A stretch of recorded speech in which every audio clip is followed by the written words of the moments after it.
Top 10 des comédies romantiques animées que vous devez absolument regarder. Dans la catégorie des animés de comédies romantiques, je vous ai fait le choix de 10 d'entre eux que vous devez absolument regarder. Restez bien jusqu'à la fin pour connaître celui qui a fait le plus battre les cœurs. En 10e position, nous retrouvons l'animé Kaishu wa Maid-sama. Nous voici au lycée de Seika High, un établissement de bas étage où les garçons forment 80% des effectifs.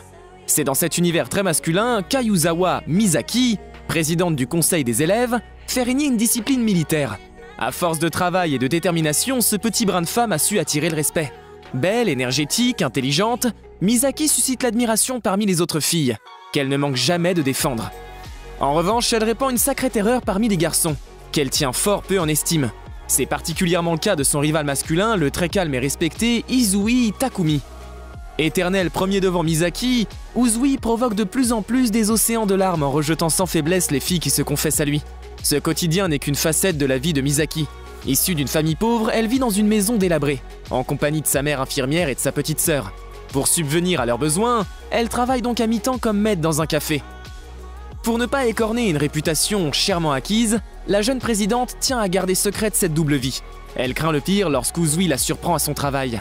Mais contre toute attente, le jeune garçon révèle un intérêt pour Misaki, qu'il décide de soutenir. Dans l'ombre de la rivalité va naître une certaine complicité entre eux. Nous enchaînons donc cette sélection avec le 9e du classement qui n'est tout autre que Orange. Il nous raconte la vie d'une jeune lycéenne de 16 ans nommée Nao, vivant à Matsumoto, dans la préfecture de Nagano.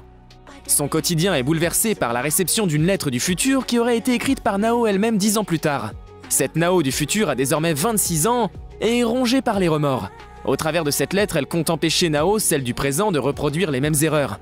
Ainsi, la lettre contient des éléments sur les événements des mois à venir et des instructions concernant principalement l'arrivée d'un nouvel élève dans la classe nommée Kakuru.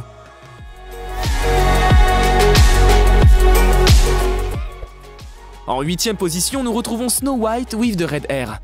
Encore surnommée Blanche-Neige aux cheveux rouges dans le milieu français, Shirayuki est une herboriste normale vivant dans le royaume de Tanbarun, avec une caractéristique unique, ses beaux cheveux roux qui attirent beaucoup l'attention. En raison de sa couleur de cheveux inhabituelle, Shirayuki a été élevée pour toujours faire attention à ne pas montrer ses cheveux dans un nouvel environnement. Les attacher donc avec un ruban rouge et est devenue une jeune femme indépendante. Cependant, ses cheveux se font remarquer par le prince Rage, qui lui ordonne de devenir sa concubine. Refusant ses ordres, elle coupe ses cheveux et les laisse derrière elle, car elle savait qu'elle ne la voulait que pour sa couleur de cheveux unique et s'échappe dans le royaume voisin de Clarine. Sur son chemin, elle rencontre et se lie d'amitié avec le prince Zen Wistaria et ses deux assistants, Mitsuhide et Kiki. Lorsque Zen est empoisonnée par une pomme destinée à Shirayuki, offerte par Rage, elle obtient avec succès l'antidote et décide d'accompagner le trio à Clarine. Peu de temps après, Shirayuki passe un examen pour un poste de formation dans le palais, en tant qu'herboriste de la cour royale. Shirayuki trouve une place à Clarine et exerce ses fonctions d'herboriste de cour, se liant d'amitié avec le plus jeune herboriste Ryu. Le prince Rage réalise son sentiment envers Shirayuki et commence à travailler dur pour devenir un prince idéal pour elle. Au cours de l'histoire, Zen et Shirayuki commencent à tomber amoureux l'un de l'autre et finissent par commencer une relation amoureuse malgré l'opposition due à leur différence de statut social.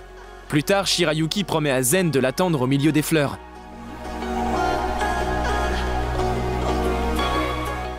En 7e position, nous retrouvons My Little Monster. My Little Monster se concentre sur la relation entre Shikuzu Mitsutani, qui n'a absolument aucun intérêt sauf à étudier et se concentrer sur leur projet pour l'avenir, et un garçon nommé Haru Yoshida, qui est assis à côté de Shizuku en classe, mais va rarement à l'école.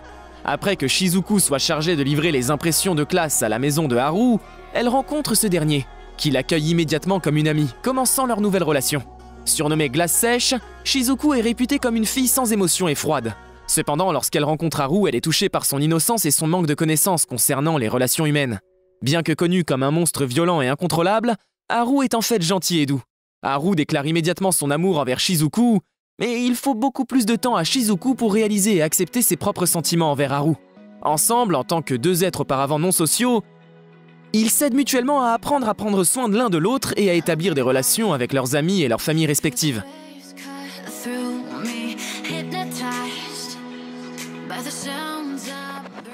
En 6e place, nous avons choisi l'anime The Quintessential Quintuplets, qui nous raconte les moments d'aventure de notre cher Futaro Uesegi, qui, dans un saut en avant alors qu'il s'est assoupi dans la salle de la cérémonie le jour de son mariage, se remémore de la première rencontre avec sa femme. À cette époque, Futaro est encore un lycéen en 2e année qui obtient d'excellentes notes à l'école. Mais d'un autre côté, il mène une vie difficile.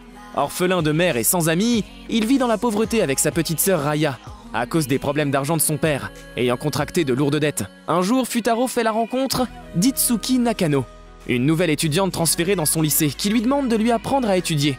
Cependant, Futaro refuse sa requête et l'énerve par-dessus, en lui répondant de façon nonchalante. Aussitôt après cette conversation, Raya l'informe que leur père lui a trouvé un petit boulot, qui consiste à être le tuteur de la fille d'un millionnaire. Un travail qu'il accepte afin d'effacer la dette familiale. Toutefois, il se rend vite compte que son travail est en réalité d'enseigner au quintuplé Nakano, dont Itsuki en est la cadette, et doit les aider à obtenir leur diplôme. Futaro est très perplexe face aux 5 sœurs, et à leurs différentes personnalités, et qui ont en commun le désintérêt total pour les études qui s'expriment par des notes épouvantables. La plupart des quintuplés s'opposent à la présence d'un homme inconnu dans leur appartement. Avec sa ténacité assidue et le soutien de la 4e sœur, Yotsuba, Futaro continue d'interagir avec les quintuplés à travers divers événements dont le festival d'été, et réussit à gagner progressivement la confiance de la 3e et la 1re sœur, respectivement Miku et Ishika. Cependant, Futaro passe tout de même son premier examen à mi-parcours en tant que tuteur sans la coopération de la 2e et la 5e sœur, Nino et Itsuki. Bien que le résultat de l'examen ait été plus élevé que la dernière fois, elles ne parviennent pas à avoir la moyenne. Futaro, qui devait éviter qu'elles échouent toutes les 5, décide de démissionner tout en leur laissant des conseils au quintuplé. Néanmoins, Nino, jusqu'alors peu coopérative, prend la défense de Futaro en faisant un fort rapport à son père pour qu'il continue son tutorat pour le moment.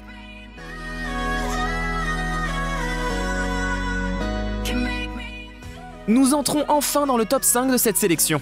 Restez jusqu'à la fin pour connaître notre numéro 1 et dites-moi en commentaire si vous l'avez déjà regardé ou pas. À la 5e place, nous nous laisserons éblouir par la jeune et belle lycéenne Chiyo Sakura, de l'anime Monthly Girl Nozaki-kun, qui a le béguin pour son camarade de classe Umetaru Nozaki. Quand elle lui avoue son amour, il la prend pour un fan et lui donne un autographe. Quand elle dit qu'elle veut être avec lui, il l'invite chez lui et le demande de l'aider sur quelques dessins. Sakura découvre que Nozaki est en fait un célèbre artiste de shoujo manga, travaillant sous le pseudonyme de Sakiko Yumeno. Elle accepte d'être son assistante afin de se rapprocher de lui. Alors qu'il travaille sur son manga Let's Fall in Love, il rencontre d'autres camarades de classe, qui les assistent et leur servent d'inspiration pour l'histoire.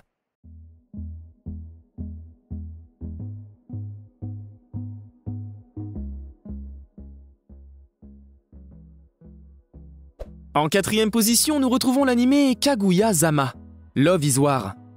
Comme son titre nous l'indique, l'amour et la guerre, nous retrouverons dans la division secondaire supérieure de l'académie Tsuchin le président et le vice-président du conseil étudiant, Miyuki Shirogan et Kaguya Shinomiya, qui semblent correspondre parfaitement.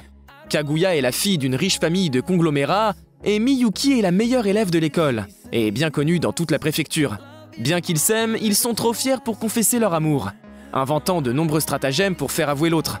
Ce sera tout au long de l'anime un mélange d'intrigue et de passion que je vous laisse découvrir si ce n'est pas encore fait.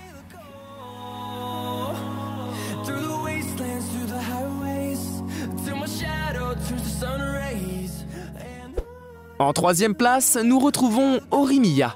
Bien qu'admirée à l'école pour sa gentillesse et ses prouesses académiques, Kyo Hori est cependant différente chez elle.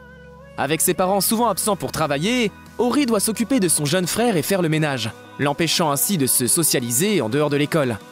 Izumi Miyamura, un camarade de classe d'Hori, est considéré comme un otaku maussade, avec ses grandes lunettes, ses longs cheveux et sa nature timide et calme. Cependant, il est en réalité une personne très gentille et serviable, possédant 9 piercings cachés derrière ses longs cheveux et un tatouage le long du dos et de l'épaule gauche. Un jour, Hori et Miyamura se croisent en dehors de l'école par pur hasard. Comment ces deux personnes vont réagir en découvrant la face cachée de l'autre? C'est ce que je vous laisse découvrir au travers de cet animé.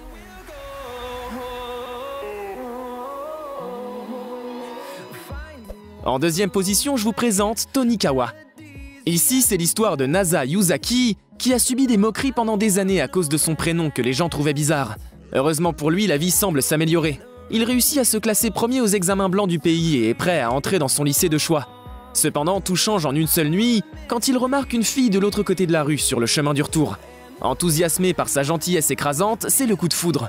Mais hébété, il ne parvient pas à remarquer une voiture qui arrive sur la route. La jeune fille le sauve et Nasa rassemble ses forces pour lui avouer son amour, craignant qu'elle ne disparaisse de sa vie. Elle accepte sa proposition à une condition, le mariage. Nasa accepte volontiers avant de s'évanouir. Au réveil, la fille restait introuvable. Nasa consacre maintenant sa vie à retrouver la fille. Les années passent. Un soir, quelqu'un frappe à sa porte. Et Nasa se retrouve face à une femme, sa femme. Que va-t-il se passer ?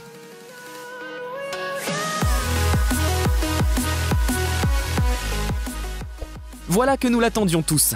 Le numéro 1 de notre classement. Celui qui fait battre les cœurs. Si ce n'est pas encore fait, je vous demanderai de liker la vidéo et de me dire en commentaire ce que vous avez pensé de sa position dans le classement de cette vidéo. Sans plus tarder, je vous présente, en numéro 1 du classement, l'anime Golden Time. À la suite d'un accident survenu juste après l'obtention de son diplôme, Tada Banri a perdu l'ensemble de ses souvenirs. Intégrant une université de droit, celui-ci se perd en route et fait la connaissance de Mitsuo, un de ses futurs camarades de classe cherchant lui aussi son chemin. Se liant rapidement d'amitié, Mitsuo avoue avoir choisi cette université afin de fuir son ami d'enfance qui le harcèle en permanence, tout en se proclamant être sa future femme. À peine a-t-il fini d'énoncer ses motivations que la jeune fille en question nommée Coco apparaît devant eux et lui annonce qu'où qu'il soit, elle restera près de lui. Se retrouvant au milieu de ce drôle de couple, Banri sympathisera rapidement avec Coco et aura du mal à voir Mitsuo délaisser totalement cette dernière. Alors qu'il essaiera d'aider Coco à être plus sociable, son propre passé reviendra doucement en surface. J'espère que la vidéo vous aura plu. Dites-moi en commentaire quel anime romantique vous avez vu et qui aurait dû être dans ce classement. Sur ce, je vous dis à la prochaine et en attendant, portez-vous bien.